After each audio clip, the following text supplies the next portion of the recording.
अब मुनि अष्टावक्र राजा जनक को मोक्ष का उपदेश देते हैं। वे कहते हैं, न ते संगोस्ति के नापि किम शुद्धस्त्यक्तुम इच्छसि संघात विलयम कुर्वन् एवमेव लयम व्रज। अष्टावक्र राजा जनक को मोक्ष का उपाय बताते हुए कहते हैं, तेरा किसी से भी संग नहीं है, इसलिए तू शुद्ध है, फिर किसको त्यागना चाहता है। इस प्रकार देहाभिमान के त्याग की इच्छा करके लय को, मोक्ष को प्राप्त हो जा। राजा जनक के उत्तर सुनकर अष्टावक्र को यह विश्वास हो गया कि इसे आत्मज्ञान हो चुका है, क्योंकि आत्मज्ञानी की जैसी स्थिति होती है वैसी ही वह अनुभव कर रहा है। अब इस प्रकरण में वे जनक को मोक्ष का उपदेश करते हैं।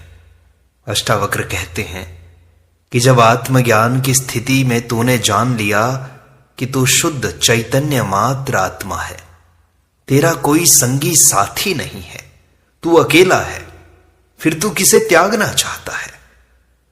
त्याग उसका किया जाता है जिसे तुम अपना मानते हो, जो तुम्हारा है ही नहीं, उसका तुम त्याग कैसे कर सकते हो।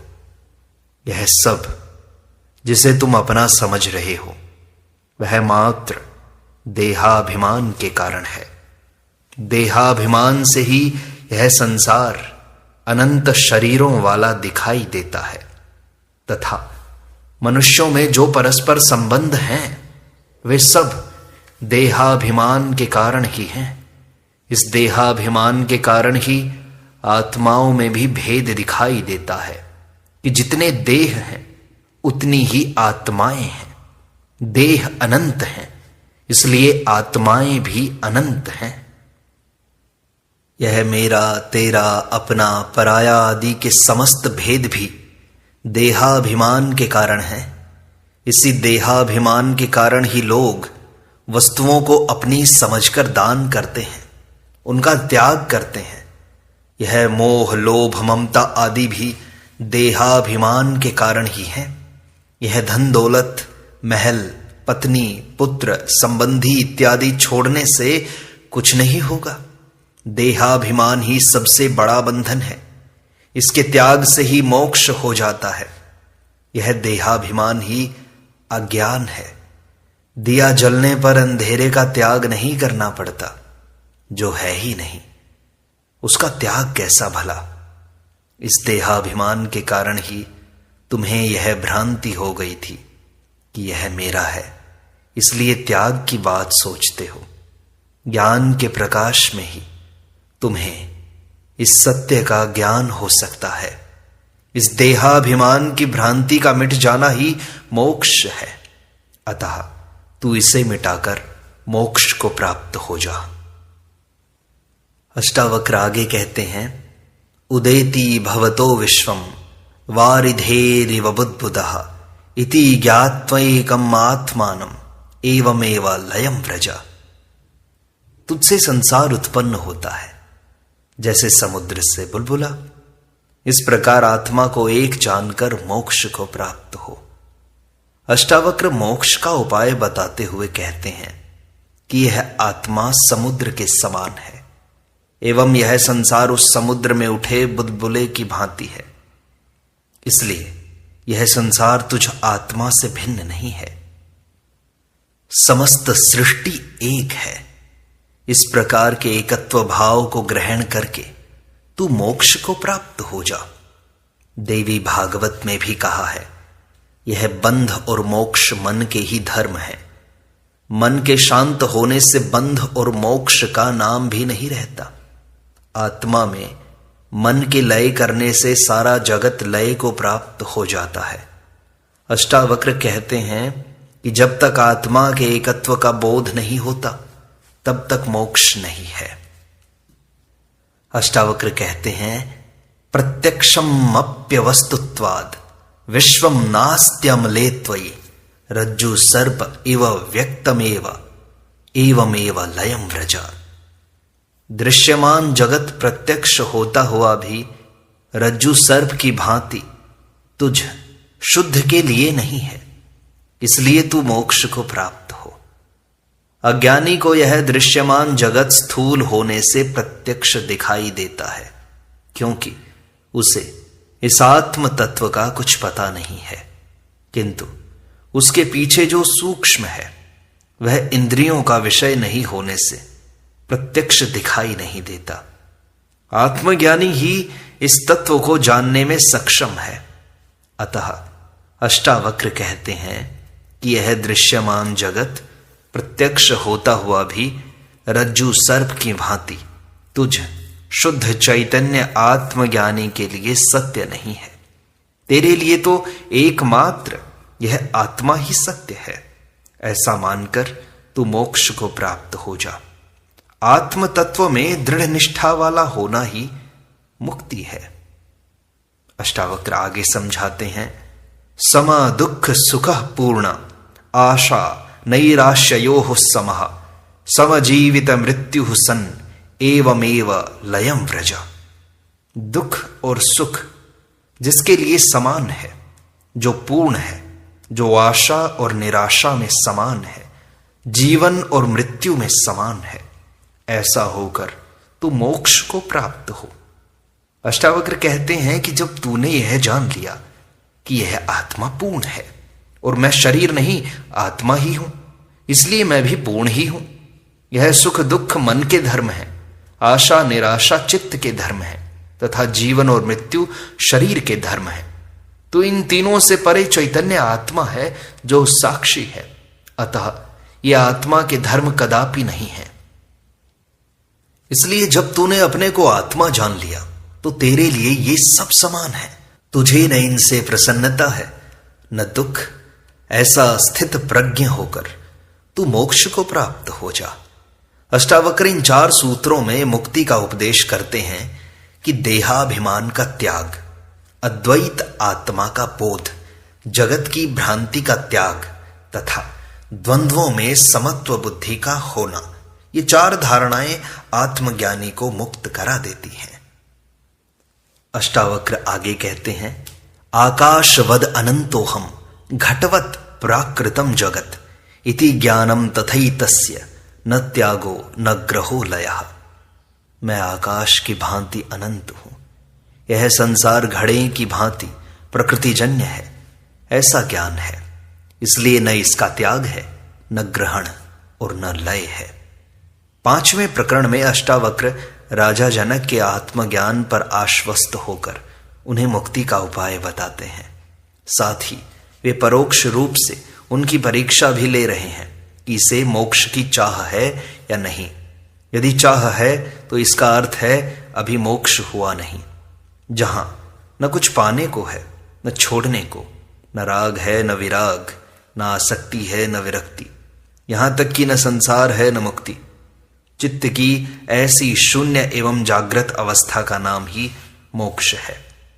यहां पहुंचा हुआ व्यक्ति शुद्ध चैतन्य मात्र रह जाता है। समाधि की स्थिति में जब व्यक्ति शून्य अवस्था को प्राप्त हो जाता है तब उसे ब्रह्म आत्म ऐक्य का बोध हो जाता है। वह व्यष्टि न रहकर समष्टि के साथ एक हो जाता है। वह पूर्ण सत्तावान ब्रह्म को जान लेता है। जान लेने से वह स्वयं ब्रह्म हो जाता है। वह सत्य को जानकर स्वयं सत्य हो जाता है। इस स्थिति में पहुंचने से पूर्व कई क्रियाएं करनी पड़ती हैं, किंतु पहुंचने पर उन सबको छोड़ना भी आवश्यक हो जाता है, वरना वे ही क्रियाएं उसका बंधन बन जाती हैं। नदी पार करके किनारा आने पर नाव भी तो छोड़नी पड़ती है, फिर उसको ढोना मूर्खता ही है। पहुंचने पर शास्त्र, कर्म विधि, विधान, ध्यान, धारणा, समाधि आदि सबको छोड़ना आवश्यक हो जाता है, क्योंकि इनकी उपयोगिता अब समाप्त हो गई। ज्ञान प्राप्ति के लिए ही इनकी उपयोगिता थी, अब सब व्यर्थ हो गए। मंदिर, पूजा, उपासना सब व्यर्थ हो गए। जीवन में इनकी उपयोगिता है, मोक्ष में इनकी कोई उपयोगिता नहीं है। संसार जागने के लिए बनाया गया है कि यहां सुख दुख आदि सब द्वंद्वों का अनुभव करके तुम जाग जाओ। अष्टावक्र जनक की मुक्त अवस्था की स्थिति को जानने हेतु जो उपदेश देते हैं, जनक उनका उत्तर देते हुए कहते हैं कि मैं शरीर नहीं आत्मा हूं। जिस प्रकार यह आकाश अनंत है, असीम है, इसकी कोई सीमा नहीं है, उसी प्रकार मैं आत्मरूप होने से इस आकाश की भांति अनंत हूं। यह संसार उसी आत्मा का साकार रूप है, उसी का स्थूल रूप है जो घट की भांति है।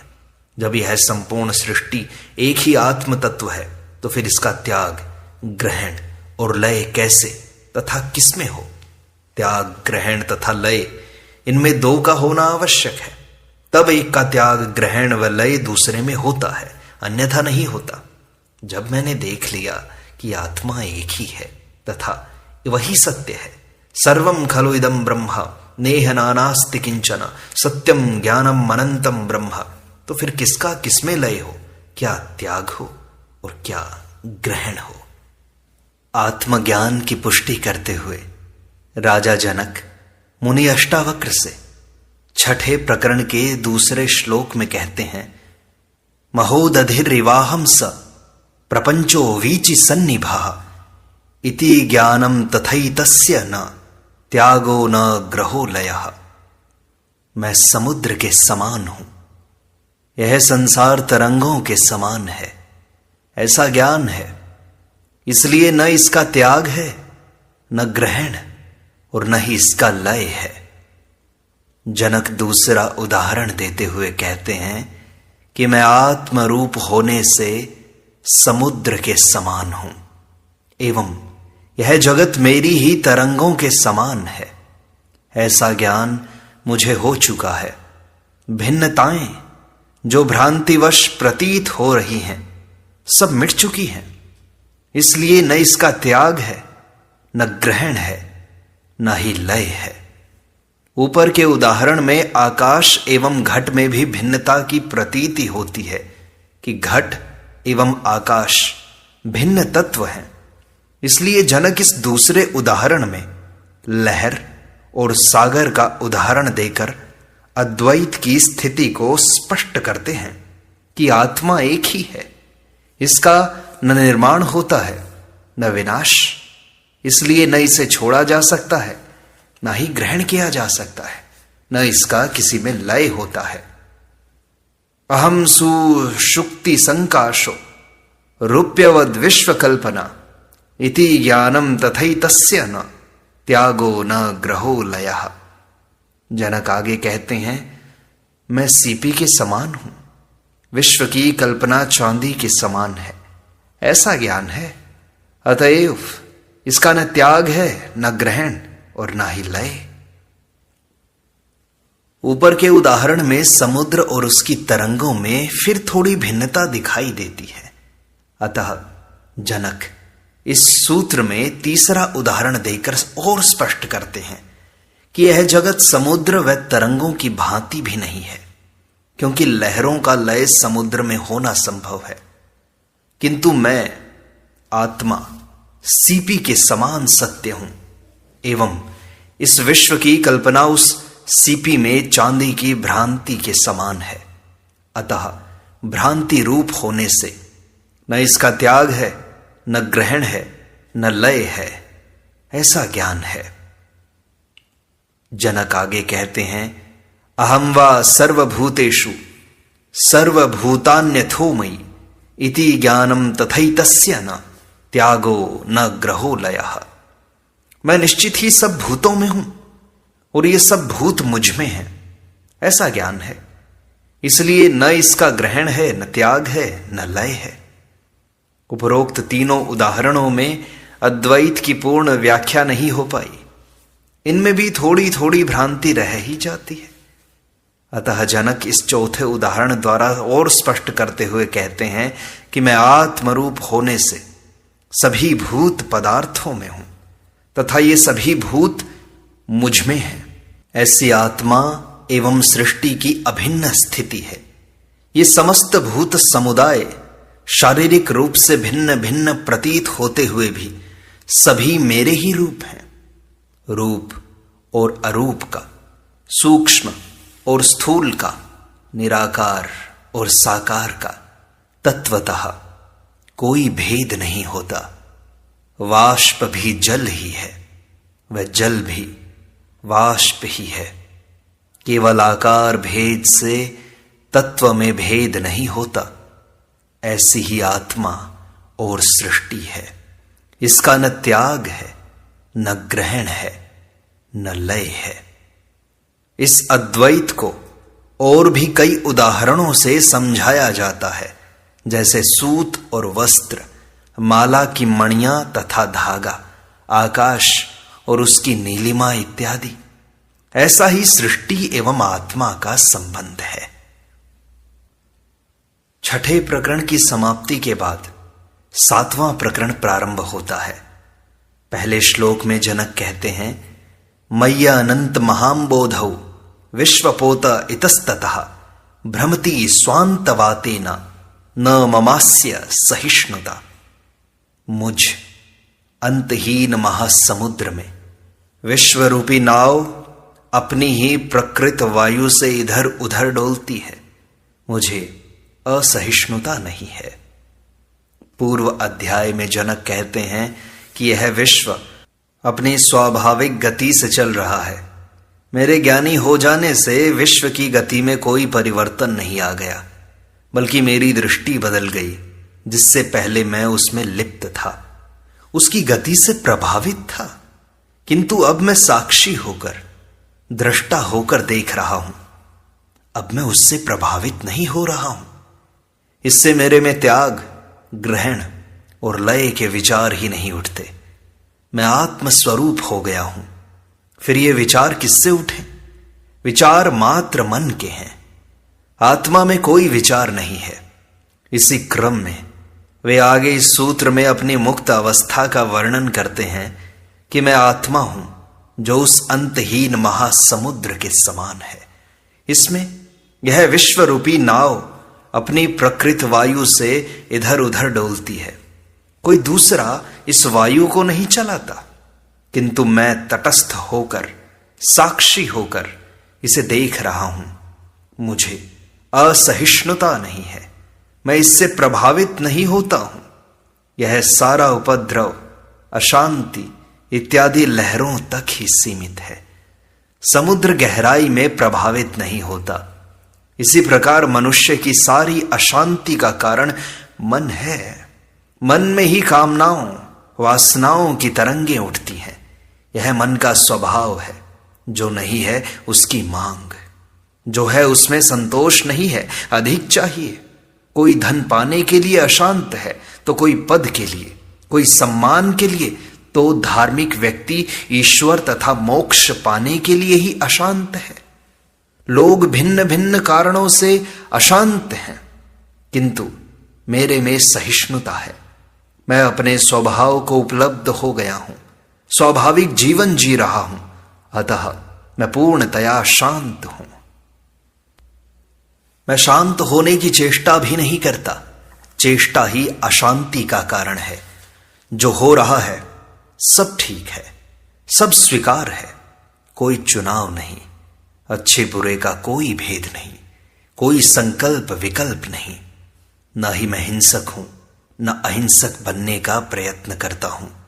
न संसार छोड़ा, न संन्यास ग्रहण किया, न पश्चाताप करता हूं, न क्षमा याचना, न त्याग का आग्रह है, न ग्रहण का। यही आत्मा का स्वभाव है और मैं उसमें स्थित हुआ शांत हूं। जनक आगे कहते हैं, मय्य अनंत महाम्बोधौ जगद्वीचि ही स्वभावतः उदेतु वास्तमायातु न मे वृद्धिर्न च क्षतिः। मुझ अंतहीन महासमुद्र में जगत रूपी लहर स्वभाव से उदय हो, चाहे मिट जाए, मेरी न वृद्धि है न ही हानि। जनक कहते हैं कि महासमुद्र में जिस प्रकार से तरंगें उठती हैं अथवा शांत हो जाती हैं, तो उनसे न समुद्र की कोई वृद्धि होती है न ही कमी। इसी प्रकार चित्त रूपी वायु से आत्मा में जो वासनाओं, कामनाओं आदि की तरंगे चाहे उठें या मिटें, मैं आत्मरूप होने से मेरी न कोई वृद्धि है न हानि। यह सारी वृद्धि और हानि अहंकार की होती है। अहंकार प्रतिष्ठा मांगता है। न मिलने पर वह अपने को छोटा समझने लगता है, प्रतिष्ठा मिलने पर अपने को बड़ा समझने लगता है।